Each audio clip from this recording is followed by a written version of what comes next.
साम्राज्य सामान्यांचा असामान्य आवाज। बीड जिल्ह्यात गावगाड्याचा कारभार चालवणाऱ्या सरपंचाला आणि सदस्याला जिल्हाधिकारी अविनाश पाठक यांनी चांगलाच दणका दिला आहे।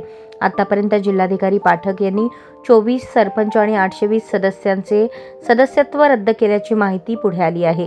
जात वैधता प्रमाणपत्र वेळेत सादर न केल्याने जिल्हाधिकारी अविनाश पाठक यांनी 20 जानेवारी रोजी जिल्ह्यातल्या 7 तालुक्यातील 13 सरपंच तर 418 सदस्यांचे सदस्यत्व रद्द केले। त्यानंतर आता पुन्हा कारवाई करत 4 तालुक्यातील 11 सरपंच आणि 402 सदस्यांचे सदस्यत्व रद्द केले। त्यामुळे आतापर्यंत 24 सरपंच आणि 820 सदस्यांचे सदस्यत्व रद्द झाले आहे।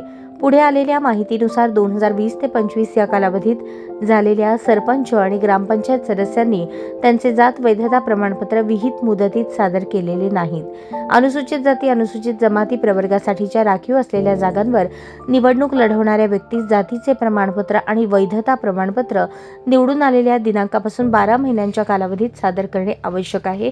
मात्र हे प्रमाणपत्र सादर न केल्याने जिल्हाधिकाऱ्यांनी ही कारवाई केली आहे। त्यामुळे गावगाडा चालवणाऱ्या लोकप्रतिनिधींना जिल्हाधिकाऱ्यांनी चांगलाच दणका दिल्याचे बोलले जात आहे।